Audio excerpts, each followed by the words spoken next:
Good afternoon, everyone, and welcome to the CQII Monthly National Quality Improvement Technical Assistance Call, titled Accelerating Quality Improvement with Strategic Planning and Change Management. The presentation will be delivered today by Garrett Switzer, MPA, Director of Quality Management and HIV Strategic Initiatives, Tennessee Department of Health. Garrett prepared this presentation with guidance from Justin Britannic, CQII consultant and coach. Garrett is the director of Orion White Quality Management and HIV Strategic Initiatives for the Tennessee Department of Health. Prior to joining the Tennessee Department of Health, he spent 10 years as a strategy and operations consultant working with clients in a variety of sectors, including healthcare, renewable energy, manufacturing, and asset financing. Garrett has a bachelor's degree from University of California, Los Angeles, and a Master of Public Administration from the University of Washington. Justin is an accomplished QI consultant, Lean Six Sigma Black Belt with over 15 years of dedicated experience enhancing healthcare and public health systems. His career highlights include founding Solutions for Health Quality, LLC, and implementing QI strategies with the Part A-B recipients in Washington, D.C., which measurably enhanced patient outcomes. Jaren's approach to QI is rooted in the belief that it's synonymous with respect for people. He strives to make QI projects exciting and rewarding activities that solve problems and highlight the talent and creativity of the teams involved. He enjoys advancing QI by incorporating rigorous analysis, innovative design thinking, and agile project management. A few reminders before we get started. This call is being recorded and all lines have been muted. Please do not unmute yourself. If you are on the phone, please do not put us on hold. At the end of the hour, there will be time for questions and answers, at which time I will ask you to unmute yourself. If you are on the phone, please unmute by pressing #6. Feel free to use the chat room to ask questions and offer comments. Garrett and Justin, we are looking forward to your presentation. Well, thank you so much, Danielle, and thank you all today. Happy Halloween for those of you that observe. You're in for only treats today. Garrett and I are both really excited to bring you some practical experience and knowledge around strategic planning and change management. So I'm going to go ahead and bring up our slides here. Garrett, anything you wanna shout out before we get started? Don't want to shout out? No, I'm good. You're ready to go. All right. Let's dive into it. So here we have a quote from W. Edwards Deming. If you know one quality improvement guru, he might be the one to know. You know, he kind of the popularizer of the PDSA cycle. And this comes from his 14 points on management. Doing your best is not good enough. You have to know what to do, then do your best. And I thought this quote just perfectly kind of sums up what we're going to be talking about today. How do I know what to do, right? There are so many things that our CQM programs can do. There are so many QI projects we could undertake to improve health outcomes, service delivery, patient and client satisfaction. How do we know where to get started? And that's what we're going to visit today. So a few learning objectives. We're going to get some insight in how some of probably new QI tools for some of you can be used to promote strategic planning and change management. We're going to offer some perspectives from Garrett and I we're both practitioners. We're both out there doing this stuff. So we're going to talk a little bit about some of the benefits of doing this, a little bit of understanding how change management can impact your not only doing QI, but sustaining QI. And you're going to see some real life examples and kind of use of tools and why these are valuable things to do. All right.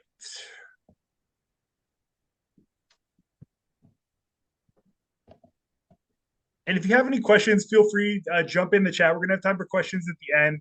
But really, yeah, if you have any questions or thoughts, feel free to keep the conversation going.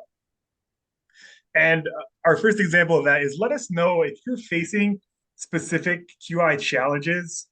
Put some of those in the chat, or if you don't have anything specific, just kind of brainstorm. Why are some of the reasons we don't, get the results we want to from our QI projects? I just want to pull our audience a little bit here.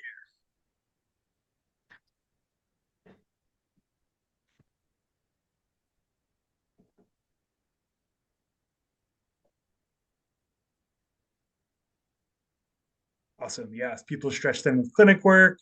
Staff and service providers think they're too busy serving clients to have time for QI. Making measures meaningful to frontline workers. It's like the audience already read this presentation because we're going to touch on all these points. I think. Lack of buy-in, getting the right data, getting the right measures. Yeah. So you're right, and we're going to touch on, I think, about probably most of these. So I think of quality improvement as a journey, and it really is. In a lot of the organizations you work, it's not about doing one project. It's not about writing a plan one time, 1 year. It's kind of a long haul, right?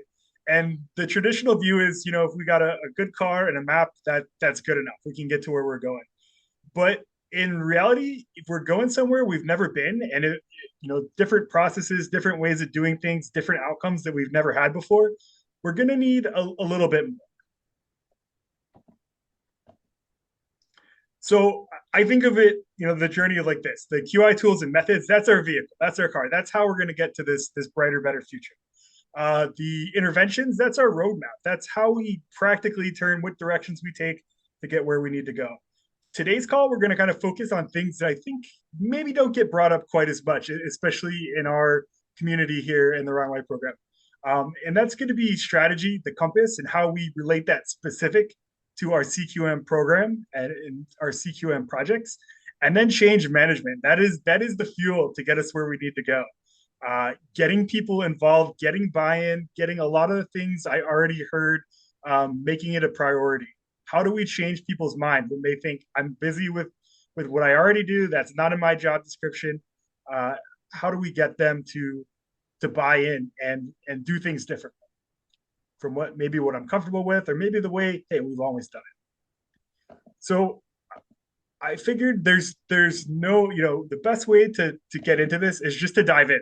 Let's start with a real life example. So Garrett, whenever you're ready, feel free to take it away. Oh, yeah. Good afternoon, everyone. When Justin first engaged me, we thought, what could be the spookiest thing to present on Halloween? And it's definitely strategic planning. And that's going to be my first and only Halloween joke for today. So you can go to the next slide. As Justin and Danielle already mentioned, you can go to the next slide, I think. I will be here to be the practical example of how strategic planning was implemented at the Tennessee Department of Health HIV section. So I will go over some tools and frameworks that we use for situational and environmental analysis. I'll also go over a tool that we use to help us prioritize activities that align with our strategy. And finally, I'll share an example of what a goal that we came up with out of our strategic planning process, and talk about some of the successes and failures and lessons that I learned with QI-led strategic planning at the Tennessee Department of Health. Next slide, please. So this is just a little bit of background. I was first engaged by senior leaders in October 2023 about the prospect of leading the Ryan White program through a strategic planning process. And I have to admit that initially I was a bit reticent to do that because I had a lot of other things on my plate, and strategic planning, while it was something I had done in the past as a consultant, I saw it as like a really big undertaking involving multiple parties and producing a very thorough product. But I received some wise guidance from a former colleague who reminded me that strategic planning process and the resulting strategic plan can be as complex or as simple as you make it. And I really like that. And I think that that is great advice and something I want to share for those of you who may think that you don't have the capacity to take this on in your organization. Next slide, please. So the first thing that we did as a group was meet to go over our recent data just to have a nice objective view of what was happening in our Rhine-White population across the state. This is obviously not all of the data that we reviewed, but I just pulled a few highlights for the purpose of this presentation. You can see here that we had about 9,200 clients at the time receiving some Rhine-White Part B service. The majority of our clients, when you looked outside of our metro centers, which would be Nashville and Memphis, are 50 years or older. In terms of viral suppression, in our state, we see the biggest disparities when we stratify by age, in particular, the 18 to 34-year-old demographic. And finally, the viral suppression rates of clients on our insurance assistance program are significantly higher than that of clients on HIV drug assistance program. Next slide. So the next thing that we did as a group was conduct some environmental analysis so that we can better assess our operating environment and talk about those external and internal factors that affect our program. It was also at this point that we moved to Microsoft Whiteboard. I know other platforms that are available, and people like Justin often talk about Miro and use Miro, but I just use Microsoft Whiteboard because everyone in our office has Microsoft Suite, and it was easy to share and give them access without having to do a whole tutorial on a new platform. But this is in no way a Microsoft endorsement. I'm just saying that's what we use. So I created a whiteboard to house these ideas and to provide a reference point for people to help visualize during the meeting some of the things that we're talking about. This also allows for asynchronous communication and collaboration so that people can access and contribute to these frameworks outside of our scheduled meetings. And I found that this is really helpful when you're in this process, because you're often working with senior leaders who might have a lot of other time demands, and it's hard to get a lot of meetings or very long meetings on the schedule to really flush these things out. So the first environmental analysis that we did is what's called a PEST analysis. And this stands for political, economic, social, and technological. There's also versions of this called PESTLE, which includes an extra LE in the acronym, which stands for legal and environmental. But for our case, we just stuck with a version of the PEST. Next slide, please. So this is more or less kind of what it looked like in Microsoft Whiteboard, is we just had different columns representing these different areas. And then we had virtual sticky notes, just like this, that we filled out and completed. Next slide, please.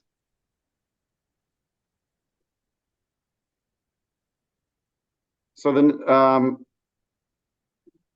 hold on, I lost my place here. Again, like I said in the data slide, the examples that I'm going to provide are not totally exhaustive of everything that we identified during the strategic planning process, but I just pulled out some highlights to share for this meeting. And you can see on the political side is at the time we had a new health commissioner for the state of Tennessee. It's important to list people or agencies outside of your program who might not be directly involved in your program, but can have an outside influence on decisions you make, or maybe you want to ensure strategic alignment. So on the political list, we put a growing interest in patient-reported outcome measures and patient-reported experience measures and quality of life. We listed this because we're hearing more and more about looking at ways to improve clients' lives beyond the continuum of care.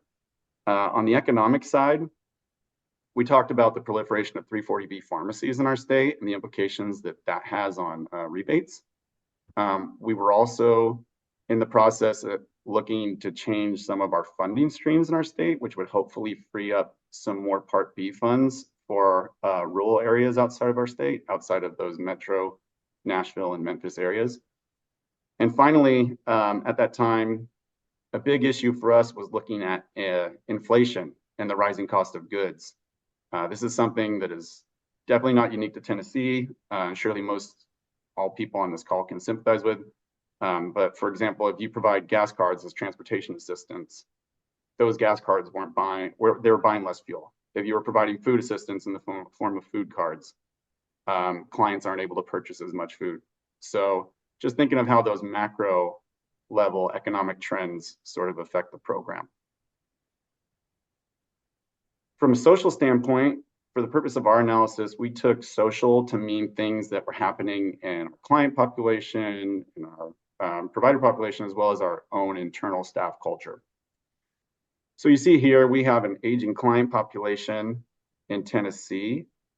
Internally, we had changes in our work environment and our scheduling for TDH staff because we changed the floor of the building that we worked on, and we also changed the whole physical workspace layout.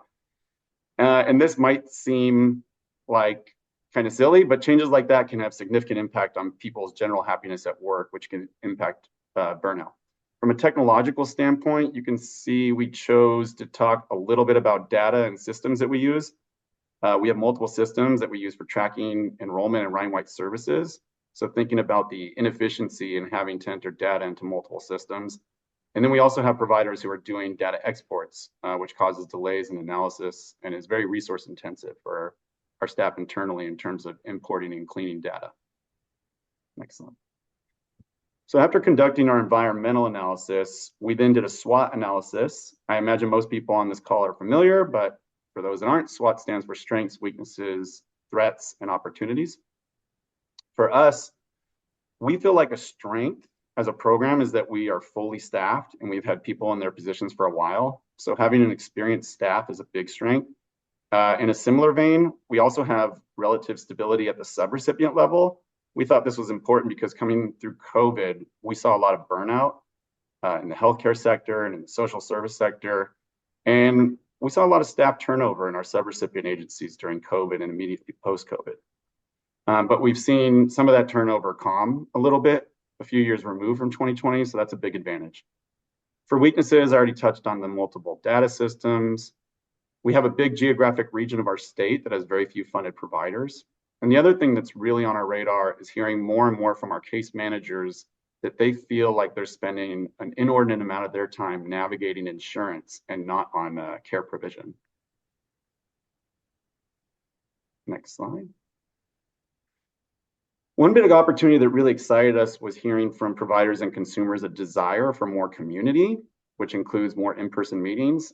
And I think that's another byproduct of the COVID era, is people wanting to get involved and sort of re-energize our community of both consumers and providers. In terms of threats, I already talked about both these a little bit, but again, the rising cost of living in Tennessee, not just because of inflation, but also we haven't seen like a huge increase in migration to the state, especially in metro areas like Nashville, which in turn has significant impact on housing affordability. Next slide.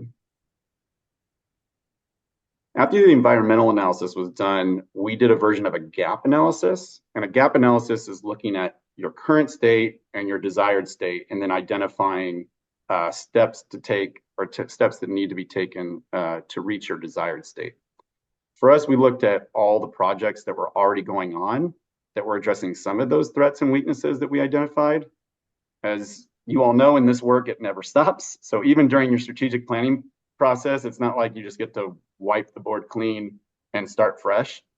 There are things that have been going on for months or even years that align with your strategy, and you should list those activities as well so they don't get forgotten.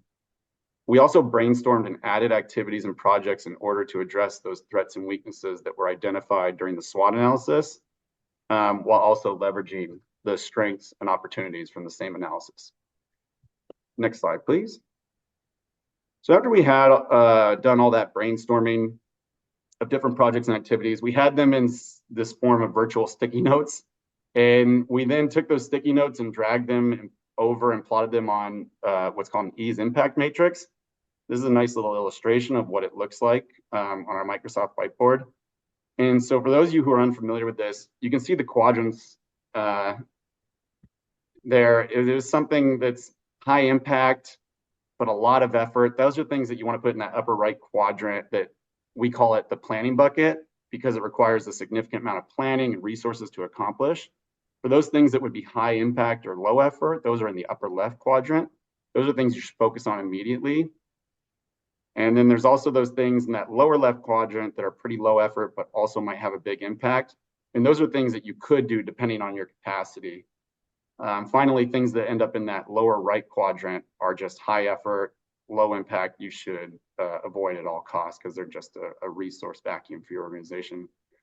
So this activity will help your team prioritize activities. And I would say When it comes to actual implementation of this activity with your group, even though it looks scientific, can you go back some? Even though it looks like pretty scientific, it's a lot more art than science.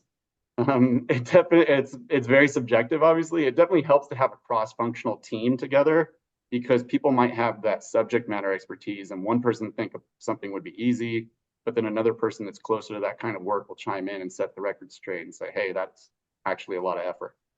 But just do the best you can. And the way that we did it was I would sort of put a sticky note in a quadrant where I thought it belonged. And then we went around the room and tweaked the positioning until we got consensus from everybody. Next slide. So here's an example of what came out of our brainstorming and priority setting. We as a Part B program want to decrease the number of clients on HDAP by enrolling them in insurance. We want to increase engagement of people with lived experience. We want to improve case managers' ability to provide care for clients. And we want to improve quality of life for clients over the age of 50. And we want, I got some feedback. And we want to improve staff satisfaction internally in order to reduce turnover. Next slide, please. So I put this in here as an example of goal setting that came directly out of that strategic planning process, sort of that seamless transition of how strategic planning leads into improvement projects. We have open enrollment starting tomorrow, actually. So our SMART goal is to decrease the number of clients on HDAP by 10% by enrolling eligible clients in insurance plans by March 31st, 2025. You can see there from an implementation standpoint, some of the activities that are already being undertaken by our QI and HDAP team. We did a root cause analysis consisting of surveying and interviewing case managers and clients about enrollment issues. We did some process mapping for client enrollment processes to identify communications breakdowns. And we're working with our IAP vendor to improve communications. And we're also identifying sites and regions for increased insurance, education, and maybe even putting insurance brokers in. All this is being done with the goal of making the process more frictionless, so our case managers, IAP vendor, and our brokers can serve more clients. Next slide. Just want to highlight some of the successes from my own experience doing strategic planning. First and foremost, it really resonated with people involved. Even after the strategic planning concluded, we made strategy meetings part of our routine as a section. There's a general feeling that there's like a North Star guiding all of our activities, which is nice. And there's also a sense of ownership amongst the staff because so many people were involved in the process that it didn't feel sort of top down or imposed on anybody. It felt like it was kind of organic and everyone contributed. Next slide, please. In terms of challenges, wow, there's a lot more dots on there. But some of the challenges that we had that maybe you can avoid. The first one I would say is to make sure you keep a small group of key people that need to be in the room, especially for things like ideation or brainstorming. Having a big group I found is not conducive for that sort of thing because maybe people are reluctant to speak candidly when there's a large group. The other big lesson I learned was how timing was a huge factor for us. We started the process in early November and everyone was super invested and bought in, and then Thanksgiving came and we took a break, and then the winter holidays came, and that time off really affected the momentum of the group.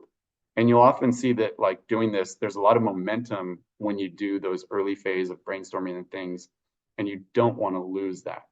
The other thing is, you know, you can have emergent issues come up that derail or shift the process or shift the focus. For example, I'm in a health department, and maybe you can have a breakout or a cluster and it's all hands on deck situation, and suddenly your strategic planning takes a backseat in terms of priority. So that's a possibility. The other thing to remember is I put to validate assumptions that you make in your brainstorming, and I put in parentheses that there might be political or regulatory constraints. So what does that mean? Well, maybe you're like me and you used to work in the private sector, and you saw redundant data systems and you thought, oh, we can just consolidate those systems. And you plotted it somewhere on the easy quadrant. Well, that's not so easy when you work in government. And there's a lot of regulations that come with that, and it's very time consuming. And since a lot of people on this call probably either work in state government or federal government or for a healthcare provider, there are lots of regulatory constraints that actually might affect how quickly or easily you can accomplish something. So keep that in mind.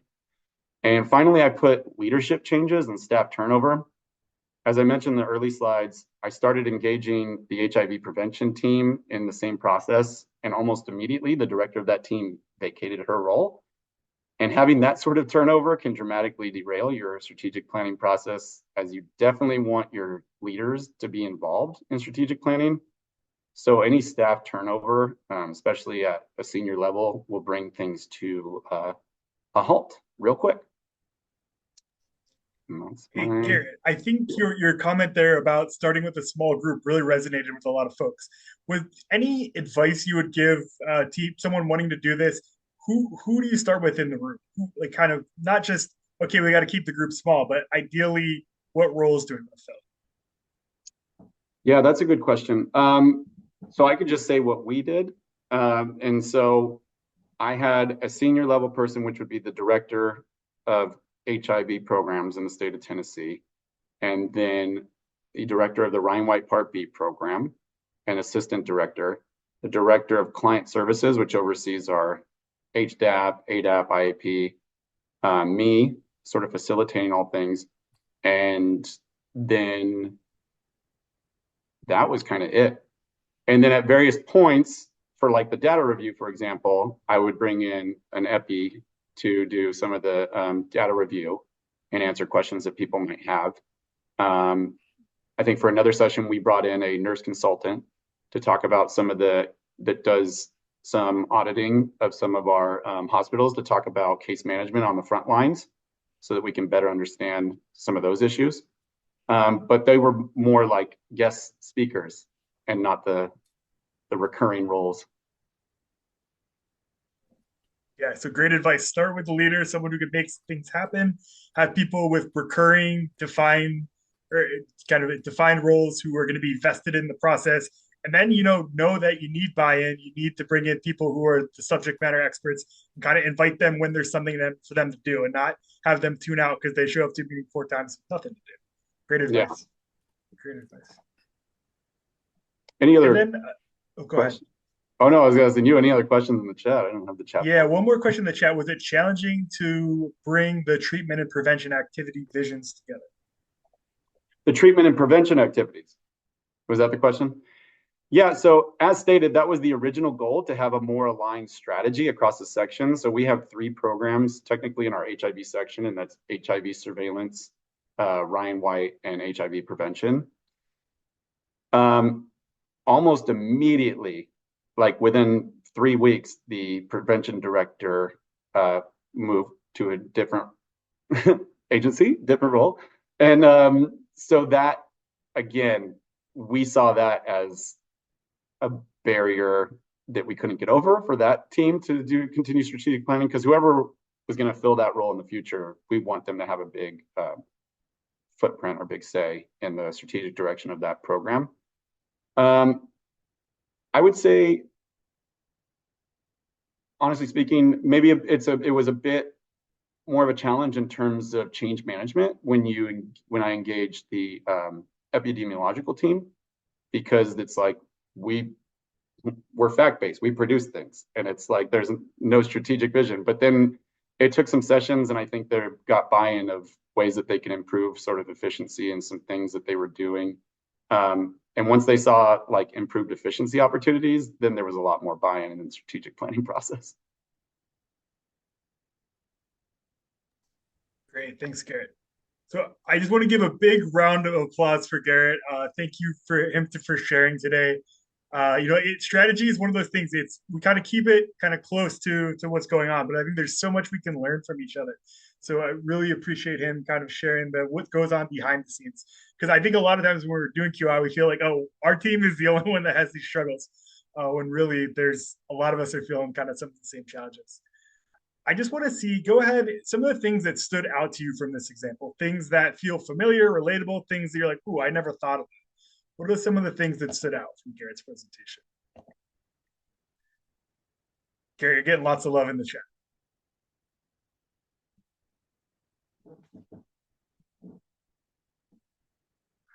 Right. It's a simple or great point. And you shouldn't feel like it should be something complex. If it doesn't fit with what you're trying to do and the people you have at the table, that's when it doesn't deliver what you hope. Yeah, that they're active solutions. Yeah, I love it. So I'm going to talk a little bit more. I really like Garrett's example, and Garrett and I, before we even knew this presentation, he and I were just chatting. He's a kind of frequent customer of some CQII things, and we had just been chatting about some of this. So it was really awesome to have this opportunity, and a lot of things stood out to me, and I'm going to highlight a few of them. So I love this idea of strategic planning and implementing strategy of like you can do anything, right? Anything, but pick out what those most valuable are. That matrix he shared, and some of you, Carlene, I say you say, hey, we already do this. That is so important because if you want to meet those goals, you gotta get all the way to the top. You gotta put your effort into what's going to get you there. So think about this. I see this is one of those things that teams make mistakes on. They try and do everything that they brainstorm and not the most important thing. So that is my like overall message on how do I do strategy? Well, I pick that North Star. I know what my North Star is, and then I do things that are going to help get me there. So strategy really is that compass. This comes from my work. I'm a Lean Six Sigma black belt, and we have a real fancy Japanese word, Hoshin Kanri, that talks about how do I turn strategy, which is what people brainstorm, our goals, our overarching picture. How do we turn that into things we do in our day to day? And so this is a real plain language way of saying some of this. So sets clear objectives, define your overall vision and long-term goals for your organization. That's why I said earlier, hey, how many of you have that? Hey, this is the project we're doing and this how it relates to the big long-term goal. So something like, ending the HIV epidemic in a region, that is big, that is overarching. A lot of different things could help get you closer to that. And then you start breaking down goals, dividing these into your SMART or SMART-E goals. So goals that are specific, measurable, actionable, relevant, time bound. I like the I and the E too. We could say inclusive and equitable as well. And you start aligning the activities. You start saying, here are our measures. How are these going to start getting us there? So in this example, frontline staff streamlining patient intake processes and optimizing antiviral restart schedule. We're going to focus on scheduling. We're going to focus on intake, and that's how we're going to increase viral load suppression. That's our hypothesis. Engage everyone. So start with that small group, people who can plan and kind of think of that big picture together, and then engage everyone at the right time. So regular staff and community feedback. You have your core team that's doing the work and a small team that can be nimble and agile and meet. And then you let everyone else know, hey, this is what's going on. And be prepared to, why do pencils have erasers? Because we're going to adjust this plan. We're not going to say, this is what we decided at the beginning of the grant year. That is what is in the CQM plan, and it's not going to change. We're going to be revisiting this frequently and adjusting. So when I think of strategy, I think that is something you're going to accomplish over 3 to 5 years. So, when I hear people, oh, this year we're going to end the HIV epidemic in our region, you can make great strides in doing that, but you want to think bigger, think more long term. There's, we all have a limited capacity, and some of those things that I heard at the top of the call that you have people who are, hey, I have this regular work to do. Hey, this is not my job. Hey, I have these things bogging me down. If you kind of say, hey, that makes sense, but we gotta do a little bit of balance, and this is where we want to be, 3 to 5 years from now. Then we're kind of breaking that down. We're doing cross-functional activities. We're doing team activities. You're showing them that this is important. This is going to help you do your day-to-day to work better. This is going to help you reach those individual SMART goals that you put on your employee plan for the year. If you're at a health department, I've been through that process, right? Let's make them tied to this overall vision. This is really important. If you're trying to get the buy-in that we heard about at the beginning of the call, You want to make sure employees have a defined approach to work and they're engaged and knowledgeable about what they're working on now, what they're working on next, and why. So, hey, this is what I want. That's great that you have these things to do, but this is what you should do now, and this is what you should do next. And here's why. This is so important. This is going to make the lives of the people we serve better. This is going to make your life easier. It's going to make you save you time. It's going to keep you happier. And be clear about what a win looks like. I think when we give people these broad and nebulous goals, it doesn't, it sounds good, but it doesn't always connect. So say, hey, a win for you is really streamlining this intake process. What we need is something that can do this specifically.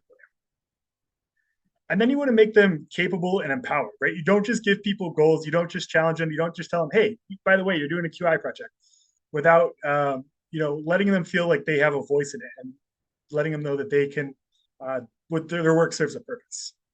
So I want to highlight a little bit more. How many of you, just show of hands, how many of you have done a SWOT analysis before? Okay, good. I'm starting to see the hands go up. Awesome, awesome.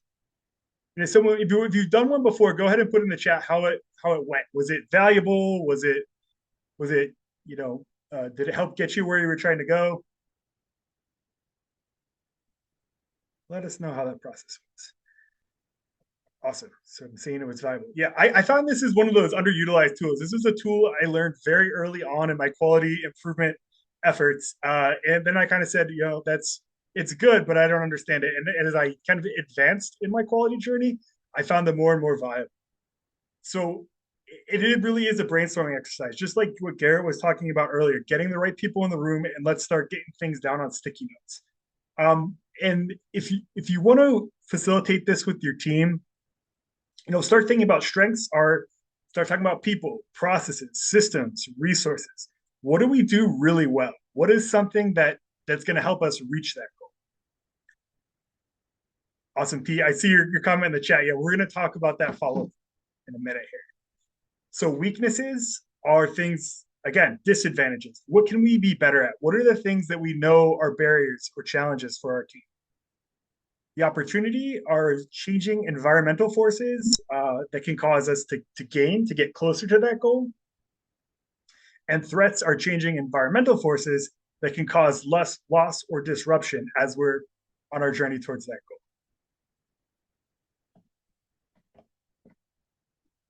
And so you see, Garrett shared the pestle and pests earlier. I like doing a SWOT first because I like to focus on internal and external.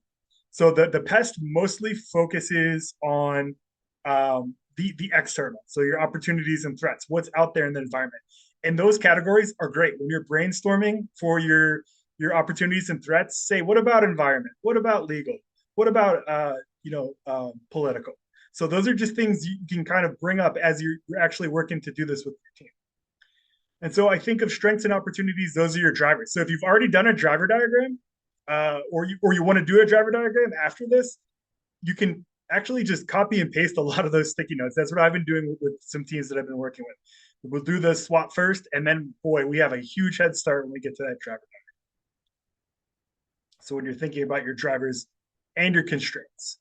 So that's another really nice thing. So again, how do I use this for strategy though? So some of the questions I ask are we have our internal, our strengths and weaknesses, and I'll say, well, what's stronger? Is the strength stronger or is the weakness stronger? And then like after you get this filled out, these are the questions, these 4 questions, take anything away from a SWOT analysis, whether you've done one before or not haven't done one. Next time you do one, and I encourage you all to do so, ask these questions. How do we use opportunities to improve or minimize weaknesses, right? What opportunities will help us make that weakness less weak? How do we use strengths to take advantage of opportunities? What are we already doing well that's going to help us take advantage of some things that we could be doing that are going to get us closer to our goal?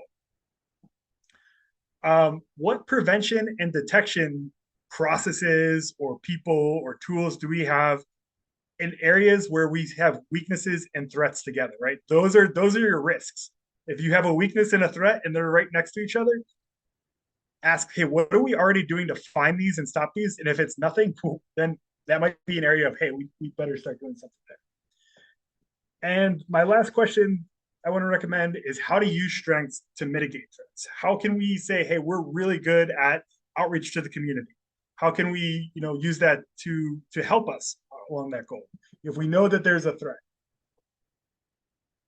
So this will kind of take your SWAT, that activity to the next level. And so that question earlier about, there's no follow through. Asking these questions and start getting some of these ideas down and doing them as PDSAs, that's really gonna help make it more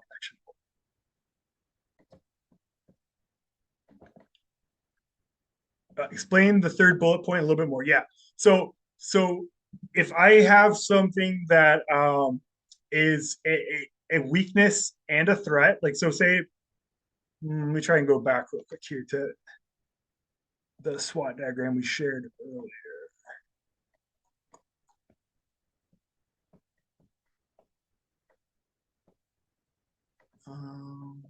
Okay. So like looking here, so saying that I have a lack of provider options in the West region of the state. So that's an opportunity. And then maybe a threat is, well, we don't actually have one here, but we'll just say, hey, guess what? We noticed that the rising cost is impacting people in the western part of the state disproportionately because there's not as many employment opportunities there. People are more vulnerable. So then if I have something like the weakness and the threat in that same western area of the state, what am I doing? What can I do to prevent that? Can I make sure that we're going to do more something at a state level because we know we don't have a lot of providers? So that's kind of one off the cuff example of we need to be aware of that. We need to make sure we have someone, our expert on the western end of the state, that's going to keep us plugged into what's going on because we know that's a little bit of a blind spot. Is that helpful? Great. All right. So again, this gap analysis, this idea of gap analysis Garrett talked about, a SWOT can be beneficial to kind of get you there. So you take that current state, you take that future state, and you say, what strategies match our opportunities and strength, what prevents threats through our strengths, how can we mitigate? So this is a little bit of review, but ask some of these questions and then look at your flow charts, do your gap analysis and say, what can we do that'll bridge some of these gaps? So that takes something that's kind of like high in the sky, high level planning, big picture strategy, and we make it actionable. We come out of this with ideas that we can PDSA. We can try in 2 or 4 or 8 weeks and see how they're going. So my key takeaways for strategy, start with the vision, set those long-term goals, make sure they're measurable. A goal is just a wish if you can't measure. Gap analysis, assess current and desired state, cascade goals, make sure that everyone at every level understands what a win looks like for them. And then again, iterate and adjust. The plan is not written in stone. It's going to change. You're going to try out new things based on what your SWOT finds out. And then like Garrett had the tips all right there. He did the analysis. Him and his team did the analysis up front. They picked what was low hanging fruit or fruit on the ground, and that's where we want to start. They set measurable goals, so that 5% increase. That's something. Yes, we can reasonably do that. And the next thing I want to talk about is the change management and how that plays into all this. This image, I love this image. Some of you that have been in my other trainings, you may have seen this before, but I think like you're that person on the right without change management. You're just reaching for that goal and you're not supported to actually get there. And so there's a couple things that go into this kind of alignment of strategy and change management. We want to give people the resources and support them so they're taking very small steps, that the change doesn't feel like a change I can reach for, but I just can't quite get to. The change is something very small I can do right now very quickly. And all of a sudden, a year, 3 years from now, I'm going to be way up in the sky instead of, I can't make that first step. So some of the things that we can do, I mentioned earlier, change management is the fuel for improvement. What are some things we can do to support change management? Number one is communication. The right message at the right frequency in the right medium that is clear and consistent about what I expect from you in this change is such a valuable first step. Motivation, right? You have to give people a reason why change is in their benefit. Most of us, we like to do things that are good for us and good for the people we care about. I think we have a lot of that purpose, and that can be a motivator in our work. Training. I can't expect you to do the change if you don't know how. So providing the necessary skills and knowledge. Whenever I want someone to change, I have to tell them this is what a win looks like. This is how you do it step by step. Engagement. Involve employees in the change processes. And that's how we can get away earlier with having that small group that we talked about earlier. Start with a small group and come up with ideas that we can PDSA. Get that feedback, right? Invite people in when it makes sense. And last but not least is reinforcement, right? Don't just tell them, don't just train them, and then just say, okay, that's the new way of doing things. What are you doing that's tracking the progress? How are you addressing issues when they come up? So doing these 5 things, these are all gonna help support your change management. And I think there's such a connection between the QI methodology and the change management methodology that they really feel natural when you start planning them in. So I think that's a habit we need to get in. So change takes time, right? And I think I think we have to set our baseline that change doesn't happen overnight. Change feels fast. We don't see it coming. It's stressful. It's confusing. I'm in denial. There's not really a problem. Oh, it's bad. How many times I heard this when I worked at a health department? It's bad, but it could be worse, right? And it minimized this one. It was one that wasn't immediately on my radar. That when you tell people they have to change, you're saying what you're doing in the past, it's not good enough, right? So it tends to minimize things we felt good about 10 years ago. And oh, this was something I came up with. Well, now don't do that anymore. That doesn't feel so nice. So it's got to happen a little bit slowly. We got to give people time to prepare.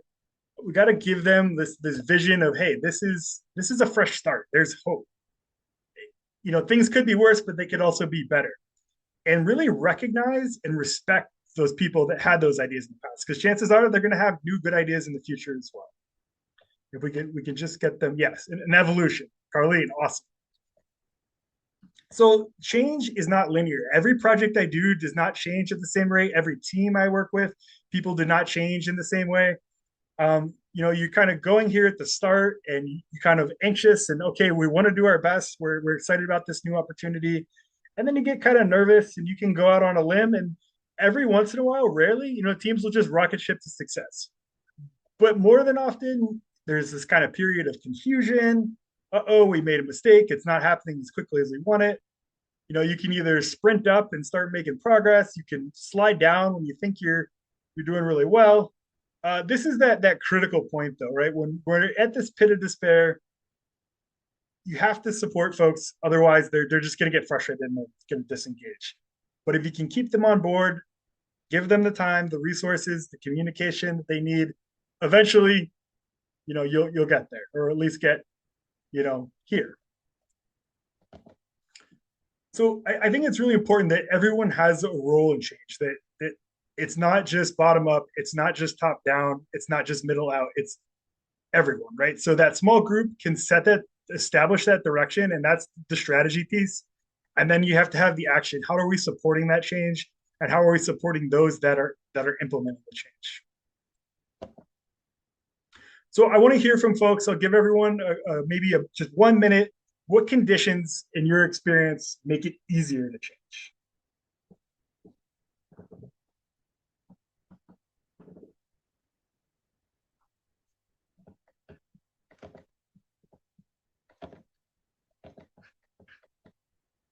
Buy-in, supportive leadership. Yeah, that's a great one. Frequent check-ins. Absolutely, Summer. Absolutely. Awesome. Yeah, you already know that, right? So I kind of breaking it down into 2 things. I said earlier, when things make sense to us, when they help us and the people we care about out, we're more likely to change. And so number 1 is minimizing risk. So that could be providing feedback, doing those check-ins, using simulation. Hey, try it out in this low stakes environment before we ever do it for real with a real patient or with a real program. Let's just try it out. Asynchronous, like Garrett talked about with those boards, those Microsoft boards. Exactly. You can just leave it. I have that shower thought. Let me make sure I don't forget about that. I'm not waiting 2 weeks for a meeting, or hey, I'm not in the meeting, but I want to make sure my opinion's heard. Ample training, generous time. And then the incentives. So we're going to minimize risks, and we're gonna reward folks for when they do engage in our change. So that's the what's in it for me, the recognition of individual and group achievement, developmental opportunities. Hey, you're going to get to go to this training. You're going to get to do this. You're going to, get to go to CQII training of quality leaders and help support our change when we get back. And connection to people. We care a lot about people more than we do about reaching goals. When we can put the goals in the context of how it helps out ourselves, our staff, our fellow staff members, our patients, our clients, it means a lot more.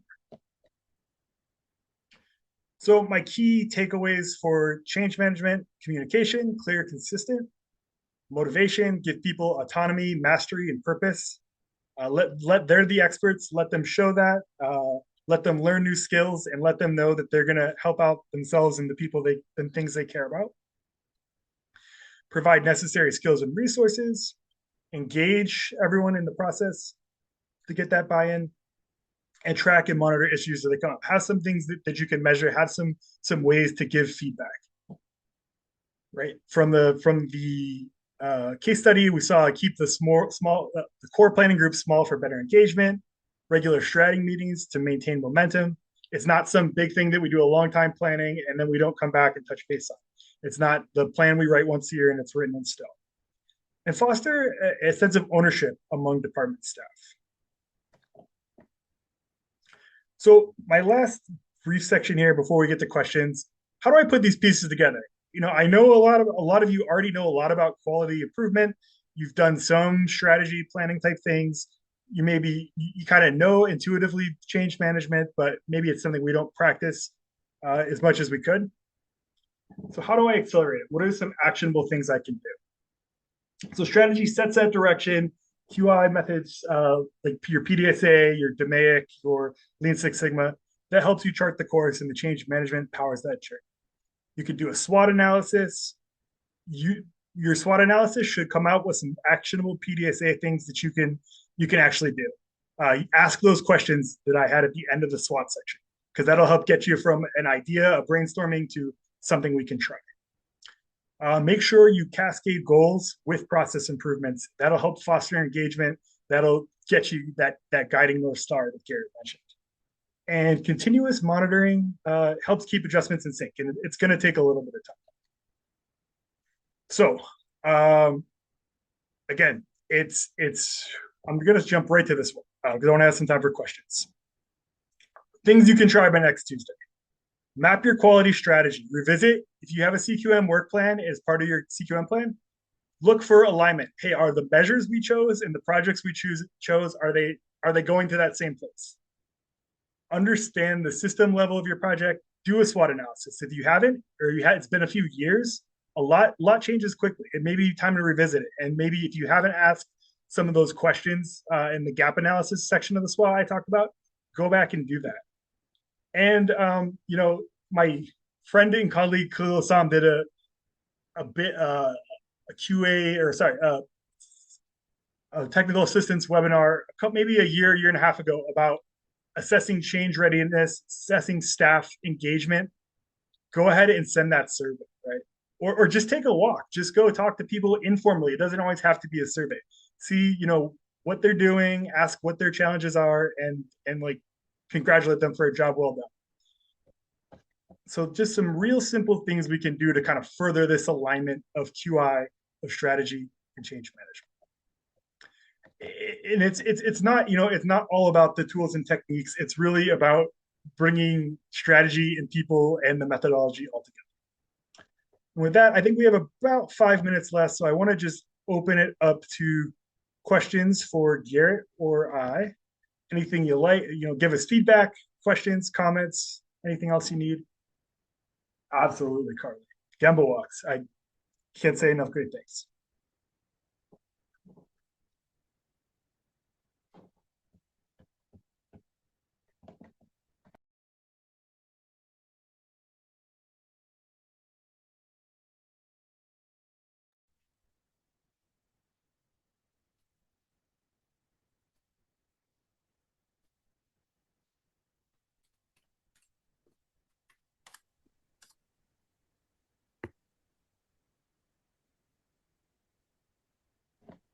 Yeah, Garrett, any resources you find valuable?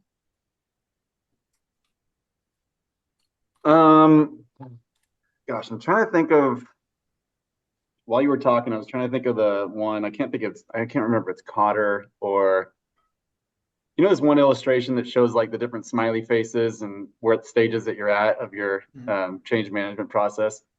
I was thinking about that the whole time, thinking I literally saw those faces on people in the surveillance program and the prevention program and the Ryan White program. And it's if you could think of that tool, it's like totally blanking on me right now, whether that's Cotter is like 8 steps or whatever, but Yep. I'll definitely research that so it can go out in the thing. But I found that very helpful because it'll describe like what people's reaction are to the step of the process that you're in, and then how to address that. Like whether or not, like this might be not be exactly right because I don't have the image in front of me or the framework.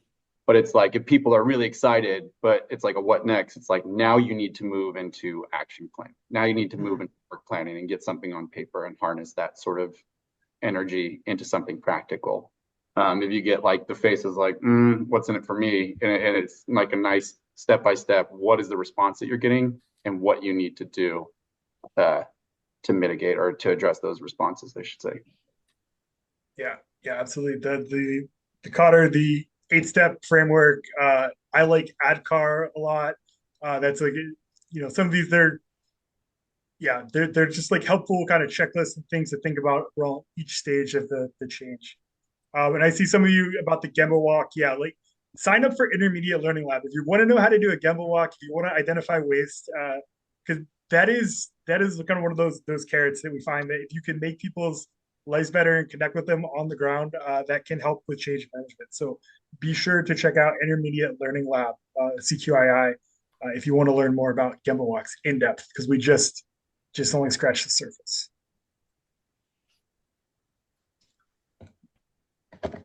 While we're waiting for other questions, I just want to make sure we share contact info.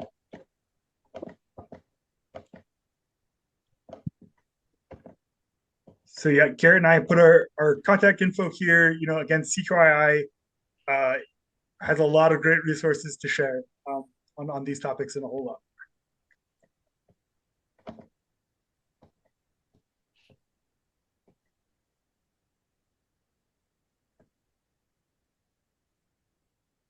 All right. Any last minute questions? Well, if not, I just want to say thank you so much for your time and attention today. Like we're really passionate about this stuff. We love presenting all the great work that's going on out in the field. So it was really our pleasure, and we hope to hear from you. Thank you, everyone. The next TA call is scheduled for November 21st, 2024. So we'll see you then.